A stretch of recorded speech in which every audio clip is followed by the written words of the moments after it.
আসসালামু আলাইকুম, সবাই কেমন আছেন? আলহামদুলিল্লাহ আমরা সবাই খুবই ভালো আছি। তো আজকে আপনাদের সাথে একটা পিঠা শেয়ার করব। আম আম পিঠা।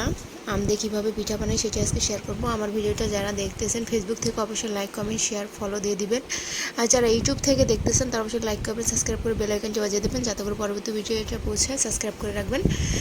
তো চলেন কীভাবে পিঠাটা বানাই সেটা আপনারা সবাই দেখে আসি। তো প্রথমে আমি কিন্তু আমটা ছিলে ভালোভাবে চটকে নিছি যাতে করে আমটার ভিতরে কোনো কিছু না মানে দলা দলা না থাকে। এই জন্য আমটা কিন্তু আমি প্রথমে ভালোভাবে চটকে নিয়ে এখন পরিমাণ মতন চিনি দিয়ে দিতেছি স্বাদ মতো। এই পিঠাটা খেতে এতটাই মজা, আপনারা অবশ্যই ট্রাই করবেন। আমের সিজনটা চলে যাইতেছে। এরপর দিয়ে দেবো একটু বেকিং পাউডার, হালকা অল্প একটু। তারপর দিয়ে দিলাম গুঁড়া দুধ 2 চামচ। তারপর দিয়ে দেব স্বাদ মতো একটু লবণ।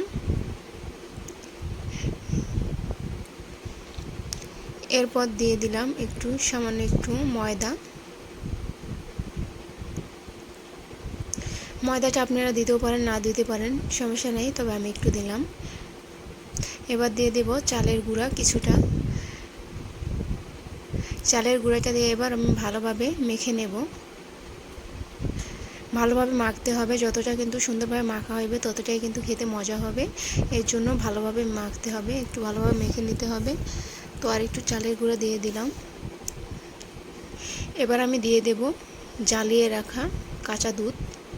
দুধটা আমি জ্বালিয়ে রেখেছিলাম, সেটা ঠান্ডা করে তারপর দিলাম। এই পিঠাটা সত্যি অসম্ভব মজা হয়েছিল, সবাই খুবই পছন্দ করেছে। আর একটু চালের গুঁড়া ছিল, সেটাও এবার আমি দিয়ে দিলাম। তারপর আর একটু দুধ দিয়ে দেব। তারপর ভালোভাবে মেখে কিছু সময় আমি রেখে দেব। সুন্দরভাবে মাখতে হবে আর গুঁড়া দুধটা দেওয়ার চেষ্টা করবেন। গুঁড়া দুধটা দিলে কিন্তু স্বাদটা এমনিতেই বেড়ে যায়।